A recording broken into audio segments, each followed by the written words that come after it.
Hello everyone, welcome to Techavro. Today in this video, I'm gonna show you how to disable touch vibration in your Android phone. Before starting the video, please subscribe to Techavro. So, let's get started. For this, you have to open your settings.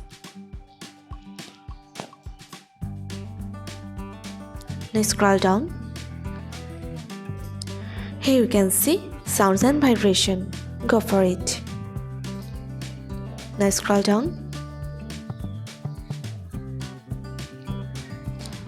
Here you can see the option of touch vibration. If you want to disable this, you just have to turn off the button. That's it. So this is how to disable touch vibration in your Android phone. So guys, that's it. You can do this. I think this video is very helpful to you.